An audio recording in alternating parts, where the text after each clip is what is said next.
Well, hello everyone. Today, different location. I'm actually in Melbourne.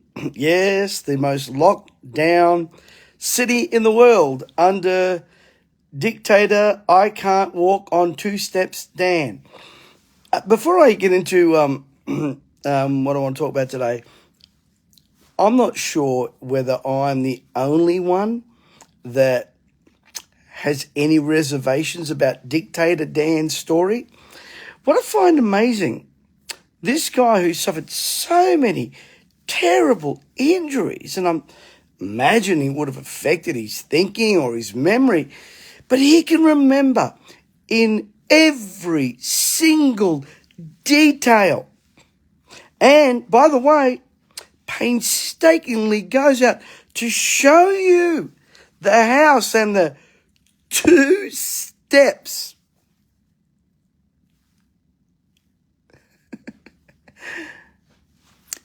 Am I the only one that's kind of a little bit sus on that, or is there some other people out there that are a little bit sus on that story?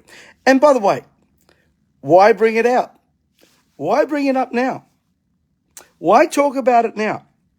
Is it a distraction from the other story that he still hasn't answered questions on, even though he says he's answered so many?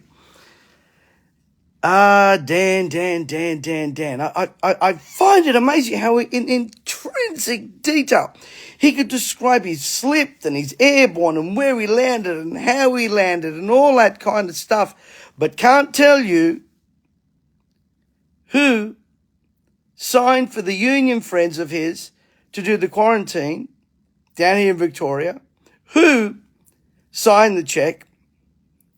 Can't remember any of that. By the way, there was no fall. There was no slipping over a step. Or maybe a bit of slipping of the tongue. But, Dan, you can remember that in such intrinsic, finite detail. And, of course, Kerry Cant. Remember Kerry Cant? And Paul, I want to lock you down. I'm a chief health advisor today, announced of the grandchild. Normally when grandchildren arrive, it's a celebration. It's a time to rejoice. I know when my kids arrived, it was great rejoicing. But now the grandchild is arriving.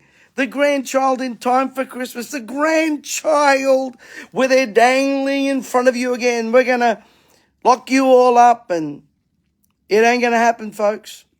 It ain't going to happen. We're not going to let it happen. We're not that silly. We're not that dumb. We're not letting it happen. And these people think that we are stupid. They're still pushing this narrative. God knows why. Actually, we all know why. It's about control. But anyway, I'm here in Melbourne. Wednesday, we are here in Melbourne. There is a link in my description. You can get a free ticket. There's no charge. Absolutely no charge. And it's a financial freedom summit. Come on, you guys have asked me to come to Melbourne. Well, now I'm here. And we've got many spots available for you. Still about 30-odd spots available. We'd love to have you there. And then on Friday in Sydney. And I think next Tuesday we are in Brisbane. These seats are free. Starts at about 9 a.m. in the morning through to about 3 o'clock in the afternoon. Guys, I'm telling you, there's another wave coming of stuff.